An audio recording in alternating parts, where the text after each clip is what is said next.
siya ay sobrang likot matulog, kaya naman kailangan na kailangan ko ito. At dahil ang aming foam cover ay napakatagal na, kaya naman kailangan na kailangan ko na ring palitan. Cheers. At saka isa pa, sobrang trending nito, kaya naman talagang napa-check out agad ako nung ito ay makita ko.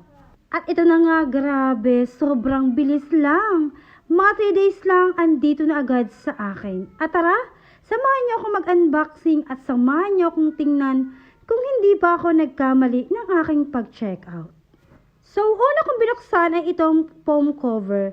Dahil sabi ko nga kanina, sobrang tagal na ng aming foam cover, kaya naman kailangan na kailangan ko ng palitan. At sa sobrang tagal niya, grabe, nangangati na ang aking balat. Alam niyo ba, hindi naman ako sensitive. Yung balat ko ay okay naman, pero grabe. Talagang hindi niya nakaya dahil sobrang tagal na nga ng aming foam cover. Next ko namang inopen ay itong grabe. Itong no-lukot bedsheet na talaga namang kailangan ko dahil si Asia sobrang likot matulog.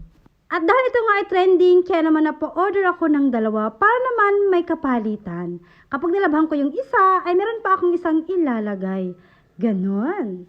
Bali nga pala ang aking in-order ay magenta color at itong light green na talaga namang sobrang lamig sa mata. At hindi lang ito basta bedsheet ha, ito ay meron na rin kasamang 2 punda. Kaya naman talagang swak na swak sa price ng pagkabili ko. Itong aking biniling bedsheet ay depende sa sukat ng aming bed. At ang sukat ng aming bed ay queen size, kaya naman queen size yung aking binili. Bali ang price po nito ay nakadepende sa size. Siyempre kung single, mas mura. At kung medyo malaki na yung size niya, medyo mahal talaga. Pero kahit medyo may pagka-pricey, carry lang dahil talaga namang no-lukot bedsheet talaga. Kahit sobrang likot mo nang matulog. So tara, try na natin kung talagang totoong no-lukot bedsheet at kung kasya yung aking biniling foam cover. So ito nga pala yung aking foam cover na sinasabi ko sa inyo na sobrang tagal na. Kaya kailangan ko ng palitan. At take note ha, ito po ay hindi ko nalalabhan dahil ito pa itatapon ko na pag natanggal ko na sa aming bed. At yun din naman yung sabi ng aking asawa na itapon ko na nga. At grabe, talagang sobrang nangangati na ang balat ko. At syempre ang aking asawa may pagka-protective, kaya naman sabi niya itapon ko na daw. At syempre ako naman masunurin, kaya naman itatapon ko na talaga. Bali bibili na lang ako ng kapalitan nitong aming foam cover na kapag aking nilabhan ay meron pa akong ilalagay. Ito nga palang foam cover ay maraming iba't ibang design. At syempre, depende po sa bet nyo na design ang kukuhain nyo. At ito pong nakuha kong design ay syempre, bet ko yan, kaya yung napili ko. At yun na nga, dahil hindi kaya ng mommy Rachel nyo ang mag-isa, kaya naman tinawag ko yung pamangking ko para tulungan ako na maglagay ng aking foam cover. At grabe, habang nilalagay ko yan, sabi ko, hindi ako nagkamali ng pagkuha.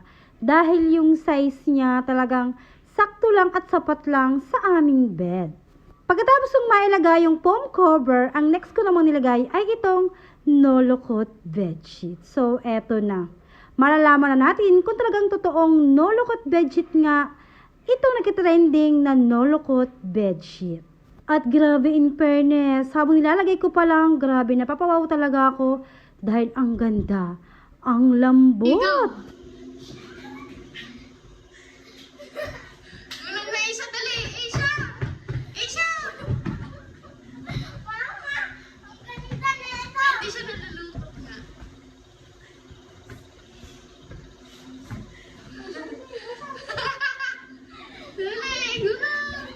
At pagkatapos nang mailagay ang no-lukot bedsheet, grabe, totoo nga. Dahil kaming ina ay nagpagulong-gulong na, pero talagang no-lukot pa rin.